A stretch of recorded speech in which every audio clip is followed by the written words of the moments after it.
Welcome back, folks. My name's Shane. You were listening to my attempt using the NUX dual loop stereo pedal. So if you aren't familiar with this or you haven't seen any other videos, this can do way more than you might expect. So while this is a loop station primarily, it's also a drum machine that can set up two different types of grooves, and then you can mix in guitar, bass, acoustic guitar, and vocals into the mixing, or you can just use it as a live performance tool. So everything you saw before was basically me using my bass guitar and electric guitar going into the front here. But if you're a vocalist, you can absolutely plug a microphone in thanks to this dual input over here, which supports XLR and a regular instrument line in. So that's awesome. Let me quickly run you through some of the key features on here from the manual. So the cool thing is we get dual track looping and dual drum kit functionality. There's 99 phrase memories that you can store. There's 90 minutes of stereo recording on a single track. So if you just want to let it record, you can record for 90 minutes on one side. That's awesome. There's 26 hours of stereo recording time in total. 26 hours. There's 40 rhythm presets with 640 rhythm variations. And this is great. I went into the funk one and I can choose the intensity and how complex I want the groove to be, and you can find one that works for you. It's really intuitive. So under one single drum track, there's plenty to choose from, which is awesome. We get a sampling frequency of 44.1 kilohertz and the 32-bit float recording, which means it's unclipped audio. No matter where it moves, even if it sounds clipped to your ear, the recording won't be clipped. You can bring it back down in post-production. There's mono and stereo inputs and outputs on this device, including a Midi in and an auxiliary in. So if you want to use this with your phone, tethered to this with a 3.5mm cable, for example, you can do that as well. Included with the dual loop stereo, we get an additional Footswitch, and this can be configured in the menu to do many different things, and I'll showcase that in just a moment. Like most modern devices, we get USB-C connectivity, which is awesome. It comes with a provided USB-C to USB-A cable, which can connect to the computer so you can transfer anything you've saved from the unit in terms of your recordings directly to your PC or Mac. Before we get into this, a massive thanks to Michael from NUX for sending this out and sponsoring this video. If you want to take a look at this, I'll link it down below. This is quite an elaborate pedal. There's so much to learn and to showcase. I'm going to show you the menu to begin with, and then we'll get over to hopefully one more jam. So let's get into it. All right, let me give you a quick rundown of how this works. So this is a 2-channel looper. To switch between track 1 and 2, we use this button here. It's a nice soft foot switch, and as you can see, it's switching on screen here, which is great. Now to record, all you need to do is push this button. Now by default, this is set up to record, then go back into playback mode, and then do an overdub. You can change this in the menu system, and we'll get to that in a moment. You can see it's recording. If I hit this, it's going back into playback mode. Playback mode is automatic as soon as you hit stop on the recording. Now we can add an extra layer by hitting record again, and you can see where we are in the progress of the loop. So say we got all the way back around, but we made a mistake. If you want to take off that last layer, then all you have to do is hold this down and it will take it back to where it was before you did the overdub. Awesome. Now if you want to remove the entire layer, hold this one down and it will clear track 1 entirely. So not remove the last layer, but remove everything. If you want to clear the whole thing, just hold that down and you'll be in business. Track 2 operates in exactly the same way. So we go over to track 2 like this. We can hit record. It will be in record mode. Hit it again. It will be in playback mode. Hit it again. We can start overdubbing. If you want to remove it again, all you have to do is hold this one down. Or to clear it completely, hold down the right foot switch. One of the stars of the show here when it comes to mixing both channels is being able to actually mix them. So these controls along the center here control the playback volume of everything. So track 1 corresponds to track 1 over here. We can set the playback looping level wherever we like. We can also do the same to track 2, and we don't have to have it selected either. You can just use these like their master volumes for each of the features, which is great. The drum playback on drum 1 and drum 2 here as well. There's also a mic level, which we can adjust here. And this is the input volume of the microphone. So this one is a little bit different, and our master output is on the right-hand side.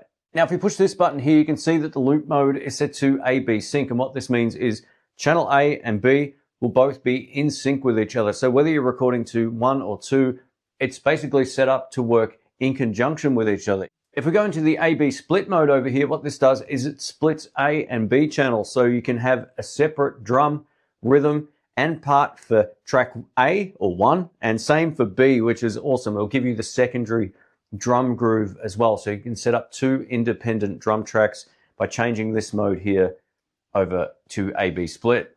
If you've already got a drum rhythm initiated, you can turn it on and off by using this or the external Footswitch, which is how I did it in the intro. And I'll show you that in just a moment as well. But essentially you can get into the drum styles by holding this down. Now this parameter button over here, if you just move it, it's going to go up and down in terms of strength. If I push it and move it to the right, you're going to get different variations. So now you can fully adjust this anywhere within this box menu to get the exact sound that you're looking for. This is really powerful. Now, if you want a different style of drums, all you need to do is go over here and you've got all of these options within the box for every single one of these grooves. Let's go through a few right now so you can hear a few different ones.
We get a tap tempo function over here as well. You can see the light blinking. You can either set the tap tempo just by tapping on it like this or by using the external Footswitch. Now, if you've already recorded something and you want to keep it, you might be working on a song or whatever, you can hit the save delete button over here and then you can choose where you want it saved. I'm going to save it to 01. Hit save, you'll see it save, and then that is it. Now within the menu system, there's so much more you can configure. So if we go back into the parameter option here and go into display, we can change the brightness here.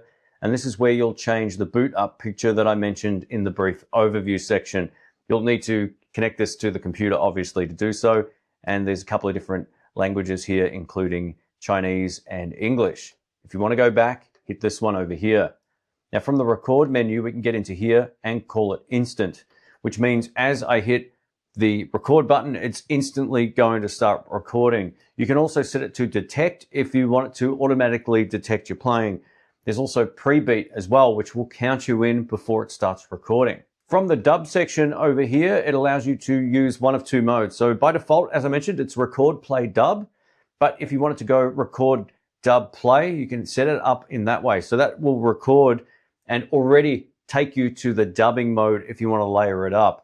But if you just want to hear what you've played back before you commit to a second recording or 3rd or 5th or 15th layer, just leave it set to record, play, dub. Under the stop menu here, you can see that it says immediate, which is where it's left for this particular review, but there's also one shot, a loop bend, and fade out. So say for example, you're performing live, you want it to fade out, you can set it within this menu system. The path is your audio signal chain. By default, it's set to stereo in and output to left and right on the back out. And that's where I'm just going to leave it set. But if you want to run microphone and instrument mono, you can do that also. And there's also this split out option down the bottom here. Now this also works with headphones, which is great if you just want to practice, get some ideas down, and you can change the volume under this area right here. As I mentioned earlier, there's some built-in effects here, which is fantastic. So say for example, you want to add a little bit of low end to your signal, you can choose this octave option. If you want to go across to the next one, there's a boost, which drastically changes the volume.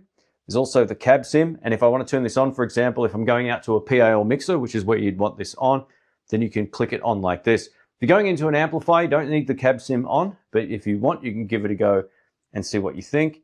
And then over here, we've got our reverb settings. So you can change this from drum to mic or off, and you can change the mix level as well. So just by turning the parameter option here, if I want to add less reverb, I can turn it this way. If I want to add more, I can turn it to the right. Under the USB control here, you can see that we've got it set by default to import-export WAV files, or you can set it to USB audio stream. Now, if you want to record to your computer using this, set it to USB audio stream. And then you've got some gain options here for the USB input and USB output. There's a loopback option here, which is more advanced settings.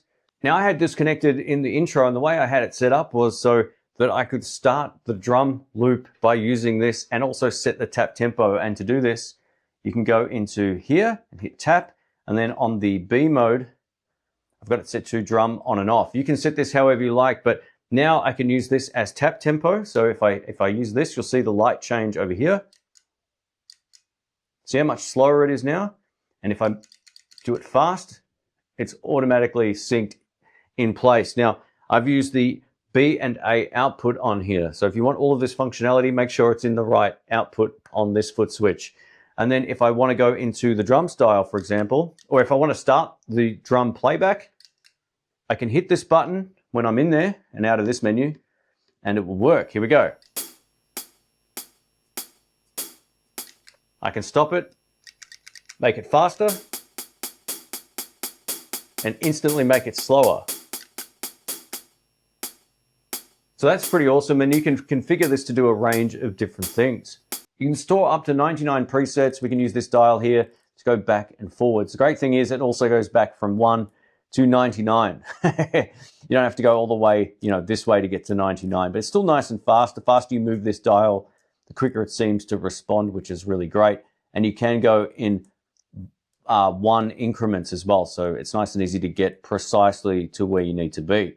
As of shooting this video, I've got the latest firmware installed on this unit, and to get it into update firmware mode, all we need to do is to hold this button and this foot switch down as we plug it in.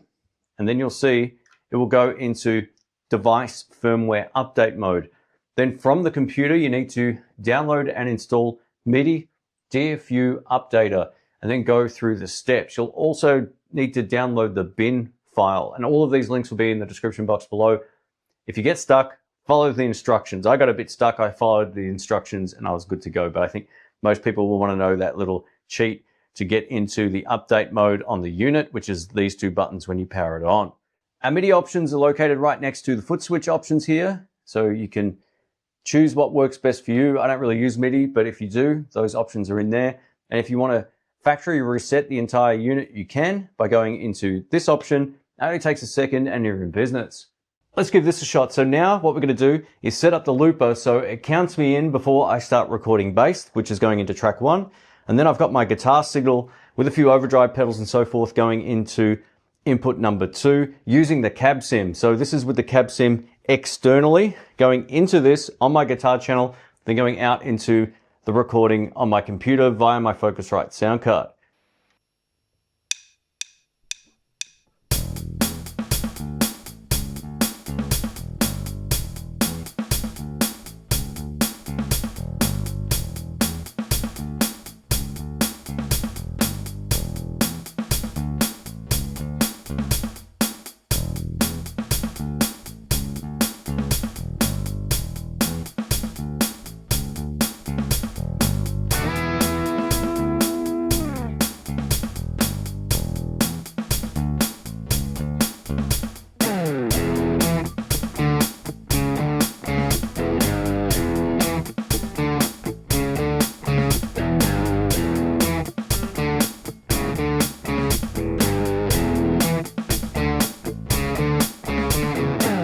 All right, let's wrap this up. I'm going to share with you my first impressions of this pedal. This isn't a deep dive review or anything like that. I just want to talk about some of the usability things that I've learnt about this particular pedal. First up, there's so much to learn with it. It's crazy. It's got everything. There's so many variations on the drum grooves. You can store and save your recordings, transfer them to your computer, use this, connect it to the computer, use it connected to an audio interface, run it into an amplifier like you heard at the start and all that kind of stuff. So it can pretty much do everything. If you want to run some sort of other audio source into here and send it through, you've got that auxiliary input channel on the back. Now, all the cab sims and effects and all that kind of stuff work as well, which is really nice. The octave was a little bit on the subtle side, but the cab sim definitely makes a huge difference. So if you need to run this into a PA system and you need a cab sim, you've got one built into this, which is awesome. One of the issues I've always had with looper pedals is that it's really hard sometimes to set your playback volume accordingly.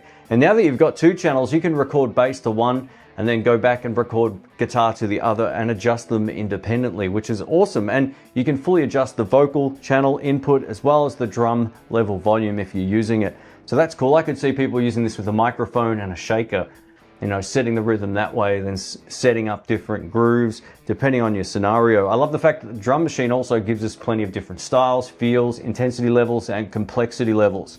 So if you're looking for something full on with lots of complexity, you can find it. And if you just want a rim shot, you can find that as well. This has so much under the hood that I haven't even scraped the surface of. I've tried my best to showcase as much as I could in the time I could spend with it, but yeah, it's definitely a very elaborate pedal. From the looks of it, the direct competition to this pedal would be something like the Boss RC500, which is actually about $100 or so more expensive here in Australia. This definitely simplifies things thanks to the external foot switch, but it does take quite a bit of learning to get a feel for it. So just be patient with it, and if you're looking for a loop station that can pretty much do everything, give this one a look. I think this is best suited for someone who actually wants to store and record samples that they record into this and then transfer them to your computer. So if you're a songwriter or someone coming up with ideas for an album, that's where this really shines. Anyway, massive thanks to Michael from NUX for sending this out. If you want to take a look, I'll link it below. Thanks for watching. See ya.